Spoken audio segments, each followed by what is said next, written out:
Hello மக்களே, பரணி சண்முகம் செம்ம இன்ட்ரெஸ்டிங்காக போயிட்டுருக்கு. நம்ம பரணியும் இனிமேல் இந்த குடும்பத்தில் எந்த பிரச்சனையும் வரப்போகிறதில்ல. நம்ம சண்முகத்தோட தங்கச்சி எல்லாருமே செட்டில் ஆயாச்சு. எனக்கு கனி மட்டும் தான் இருக்கா. அவளுக்கு இன்னும் கொஞ்சம் வருஷம் இருக்குது அப்படின்னு சொல்லிட்டு ஊட்டிக்கு கிளம்ப ரெடி ஆகிட்டு இருக்காங்க. இன்னொரு சைடு கனியும் எல்லார்கிட்டேயும் வந்து எனக்கு ஒரு கனவு வந்துச்சு, அதில் அம்மா எப்படியும் அண்ணன் கூட நீ ஊட்டிக்கு போயிடுன்னு சொன்னாங்க, அதனால நான் கிளம்புறேன்னு சொன்னாலும் அதை கேட்குற மாதிரி இல்லை.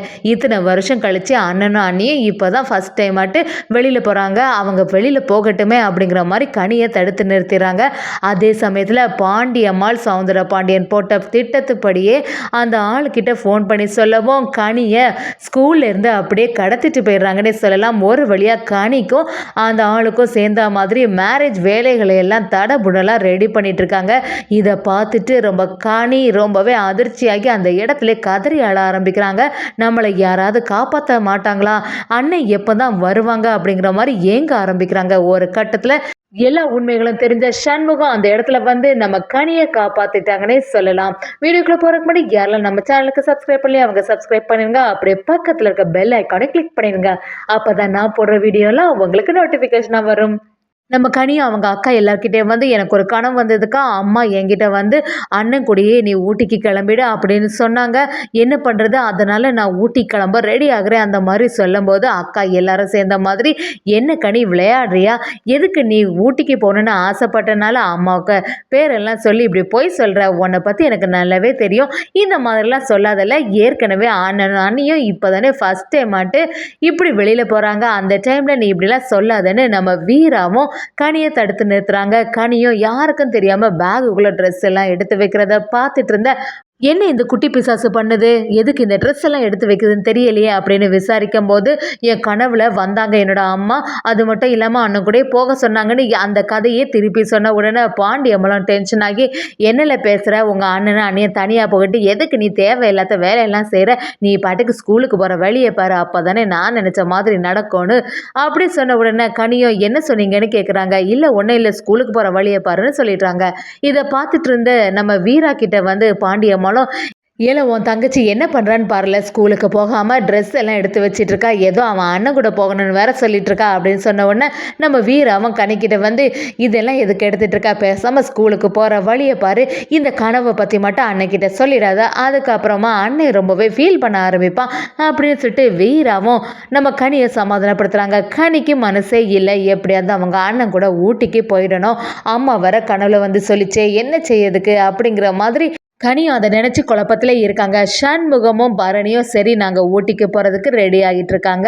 அதே சமயத்தில் கனியை எப்படியாவது ஸ்கூலுக்கு ட்ராப் பண்ணணுமே சொல்லிட்டு ஆட்டோவை ரெடி பண்ணுறாங்க. கனி போகும்போது அப்படியே அந்த இடத்துல கால் தடுக்குது. இதை பார்த்துட்டு இருந்த சண்முகம் அப்படியே பதறி போயிடுறாங்க. என்னாச்சில, ஏன் பார்த்து போகக்கூடாதா, சரி வீட்டில் வந்து தண்ணி குடிச்சிட்டு போகலான்னு சொல்லிட்டு நம்ம கனியை வீட்டில் வர வைக்கிறாங்க. சண்முகத்துக்கிட்ட நம்ம கனி ஏதோ சொல்ல வர மாதிரி இருக்குது. இதை கவனித்த சண்முகமும் என்ன கனி ஏதாவது அண்ணன்கிட்ட சொல்லணுமா அப்படின்னு கேட்கும்போது கனிக்கு ஒரு ஞாபகத்து வருது. அக்கா எல்லாரும் சொன்னாங்கல்ல, எப்படியே இந்த கனவை பற்றி அண்ணன்கிட்ட எந்த வார்த்தையும் சொல்லக்கூடாதுன்னு, அதுபடியே செய்திடலான்னு சொல்லி ஒரு குழப்பத்திலே கனி இருக்கும்போது சுற்றி உள்ளவங்களும் இல்லைண்ணே நீ ஊட்டிக்கு போகிறல்ல, அதான் உங்கள்கிட்ட வரலாமா அப்படிங்கிற மாதிரி குழப்பத்தில் இருக்கா, அதான் இப்படி சோகமாக இருப்பா, வேற ஒன்றும் இல்லைண்ணே அப்படிங்கிற மாதிரி சமாளிக்கிறாங்க. இதை கேட்ட சண்முகம் அதுக்கு என்னல, நீயும் என் கூட சேர்ந்து வரலாம், ஆனால் உனக்கு பள்ளிக்கூடம் இருக்குல்ல அப்படிங்கிற மாதிரி சொன்ன உடனே பரணியும் சரி இப்போ நீ ஸ்கூலுக்கு போகணும்னு சொல்லிட்டு அனுப்பி வைக்கிறாங்க. நம்ம கனிக்கு மனசே வர மாட்டேங்குது ஸ்கூலுக்கு போகிறதுக்கு, அன்னை மட்டும் இப்படி ஊட்டிக்கு போகிறான்னு நினச்சிட்டு இருக்காங்க. அது மட்டும் இல்லாமல் அந்த கனவை நினச்சும் குழப்பத்தில் இருக்காங்கன்னே சொல்லலாம். அதே சமயத்தில் நம்ம பரணியும் சண்முகமும் காரை பிடிச்சு அப்படியே ஊட்டிக்கு போகிறதுக்கு தயாராகிட்டாங்க.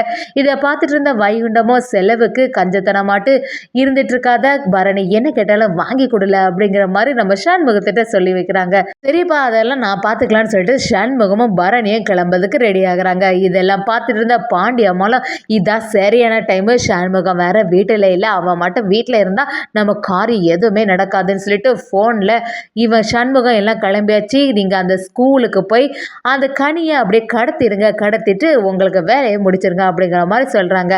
அதே மாதிரி பேங்கில் எல்லாத்தையும் பணத்தை போட்டு விட்டீங்கல்ல, இதோ ஸ்கூல் அட்ரஸ் உங்களுக்கு அனுப்பி விட்டுட்டேன் அப்படின்னு பாண்டியம்மாலும் சவுந்தர பாண்டியனும் சேர்ந்து ஒரு பிளானை போட ஆரம்பிக்கிறாங்க. நம்ம பரணியும் சண்முகத்திட்ட என்ன கொஞ்சம் சிரிச்ச மாதிரி இத்தனை வருஷம் கழிச்சு குடும்பமாக இல்லாமல் நம்ம 2 பேரும் தனியாக போகிறோம். எனக்கு இது எவ்வளோ சந்தோஷமாக இருக்குது தெரியுமா? எப்போவுமே உங்கள் தங்கச்சிக கடை அப்படின்னு சொல்லிட்டு தானே இருப்பேன். இனியாவது கொஞ்சம் எனக்கான டைமை ஒதுக்கு அப்படிங்கிற மாதிரி கேட்கும்போது சண்முகமும் அப்படி இல்லைல்ல, எனக்கு கொஞ்சம் ஏதோ குழப்பமாகவே இருந்துகிட்ருக்கு அப்படின்னு சொல்லும்போது பரணியும் நீ எல்லாம் குழப்பம் இல்லாமல் இருந்தால் தான் சந்தேகம். உனக்கு எப்போவுமே இந்த கடையை பற்றின யோசனை தானே அப்படின்னு சொல்லும்போது இந்த சண்முகமாக இல்லை கனிக்கு ஏதாவது ஆபத்து வந்துடுமோ அப்படிங்கிற மாதிரி எனக்கு மனசில் தோணிட்டே இருக்குல்ல, இப்போ என்ன பண்ணுறது, எதை பற்றி கவலைப்படாத, அதான் ஊரில் இத்தனை பேர் இருக்காங்கல்ல அப்படின்னு சொல்லிட்டு நம்ம பரணி சண்முகத்தை சமாதானப்படுத்துகிறாங்க. சண்முகத்திட்ட வந்து நம்ம பரணியும் சரி அதான் நம்ம தங்கச்சி எல்லாருமே செட்டில் ஆயிட்டாங்கல்ல, இனிமேல் நம்ம வாழ்க்கையை பார்க்க ஆரம்பிப்போமா அப்படிங்கிற மாதிரி ரொம்ப ரொமான்டிக்காக நம்ம பரணியும் சண்முகத்திட்ட கேட்கும்போது சண்முகமும் ஒரு தயக்கத்தோட இருக்காங்கன்னே சொல்லலாம். இன்னொரு பக்கம் பார்த்தீங்கன்னா கனியும் அவங்க ஃப்ரெண்டுக்கிட்ட வந்து எல்லா விஷயத்தையும் சொல்ல ஆரம்பிக்கிறாங்க. எனக்கு இந்த ஸ்கூலுக்கு வர்றதுக்கு இன்றைக்கி பிடிக்கவே இல்லை, இதில் கனவு வேற வந்து என்னோட அம்மா வேற கனவுல வந்து சண்முகம் அண்ணன் கூடயே நீ ஊட்டிக்கு போயிடு இங்கே இருக்காதுன்னு சொன்னாங்க, எனக்கு ஒரே குழப்பமாக இருக்குது அப்படின்னு சொல்லிட்டு புலம்பி தள்ளிட்டு இருக்காங்க. இந்த சான்ஸை யூஸ் பண்ணி ஒரு ஆளும் கணிக்கிட்ட வந்து உங்கள் அண்ணன் சண்முகம் ஊட்டிக்கு போகிறாங்கல்ல, அதனால் உங்களையும் கூட்டிகிட்டு வர சொன்னாங்க, எங்கள் கூட வா அப்படிங்கிற மாதிரி சொல்லிடுறாங்க. இதை கனி கொஞ்சம் கூட யோசிக்கலை, எப்படியாவது அண்ணன் கூட போகணும்னு மட்டும்தான் தோணுது. அப்படியே சரி அப்போ நானும் வரேன் அப்படின்னு சொல்லும்போது ரத்னா எல்லாம் வரதை பார்த்த உடனே அந்த இடத்துலேருந்து எஸ்கேப் ஆகுறதுக்கு காம்பவுண்டு சுவரை ஏறி குதிச்சு கனி அந்த இடத்துலேருந்து ஆட்டோவில் ஏறி போடுறாங்க. கனிக்கு அந்த இடத்துல என்ன செய்கிறதுனே தெரிய மாட்டேங்குது. அவங்களுக்கு ஒன்லி ஊட்டிக்கு போகணும் அப்படிங்கிற ஒரு எண்ணம் மட்டும் தானே இருக்குது. வீட்டில் நம்ம வைகுண்டமோ இன்னும் கனியை காணல, ஸ்கூலு முடிஞ்சோடனே சீக்கிரமாக வீட்டுக்கு வந்துடுவாள், என்னாச்சு அப்படின்னு எசக்கிட்டெல்லாம் கேட்கும்போது எசக்கே இங்கே எங்கேயா தான் போயிருப்பா, கனி பக்கத்தில் தான் இருப்பா, எதுக்கு நீங்கள் டென்ஷன் ஆகிட்டு அப்படிங்கிற மாதிரி கேட்குறாங்க. இன்னொரு சைடு பார்த்தீங்கன்னா ரத்னா எல்லாரும் வீட்டுக்கு வந்தாச்சு. நம்ம வைகுண்டமோ எங்களை கனியை காணலை, இவ்வளோ நேரம் ஆகியும் கனி வராமல் இருக்க மாட்டாளே அப்படிங்கிற மாதிரி விசாரிக்கிறாங்க. நேரம் ஆக ஆக அவங்களுக்குள்ள பதட்டம் ரொம்பவே அதிகம் ஆகிடுது. இதெல்லாம் பார்த்துட்டு இருந்த பாண்டியம்மா சந்தோஷப்படுறாங்க. கனி எல்லாம் எங்கே வரப்போறா, எப்படி இருந்தாலும் இந்நேரத்துக்கு அவளுக்கு மேரேஜ் எல்லாம் முடிஞ்ச பிறகு தான் எப்படியும் வருவா அப்படிங்கிற மாதிரி பாண்டியம்மாள் சந்தோஷப்பட்டு இருக்காங்க.